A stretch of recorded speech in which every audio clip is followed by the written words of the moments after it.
आपण पाहताय महाराष्ट्र खबर न्यूज। या बातमीचे प्रायोजक आहेत श्री गणेश ज्वेलर्स अँड सराफ हडपसर पुणे। नमस्कार, मी सुद्धा महाराष्ट्र खबर न्यूज मध्ये आपल्या सगळ्यांचं स्वागत आहे। बातमीचे प्रायोजक आहेत श्री गणेश ज्वेलर्स अँड सराफ हडपसर पुणे। नागपूरमध्ये काही केल्या गुन्हेगारी थांबण्याचं नाव घेत नाही।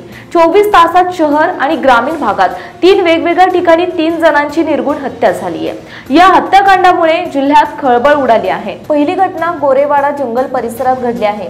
अमन ध्रुववंशी या कॉलेज तरुणाची प्रेम संबंधातून हत्या करण्यात आली।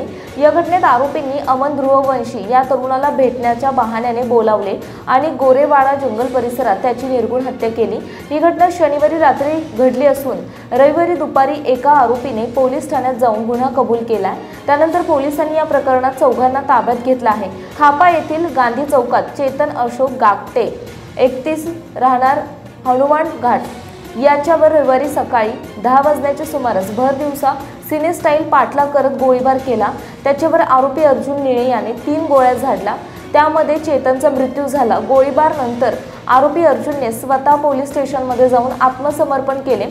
जुन्या वादातून ही हत्या झाल्याची चर्चा आहे, मात्र या हत्येमागचा नेमका उद्देश मात्र अद्याप समोर आला नाही। पोलीस या प्रकरणी अधिक तपास करत आहेत। नागपुरातील काही तालुक्यातील पाचगाव भागामध्ये एक हत्येची घटना घडली।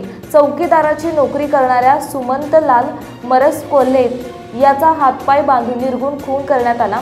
कळमना उमरेड मार्गावरील एका बांधकाम स्थळावर हत्येची ही घटना घडली। त्या ठिकाणी कामावर असलेल्या 3 मजुरांनीच हा खून केल्याचा संशय व्यक्त केला जात आहे। आपण पाहताय महाराष्ट्र खबर न्यूज। या बातमीचे प्रायोजक आहेत Shri Ganesh jewellers and Saraf Hadapsar Pune.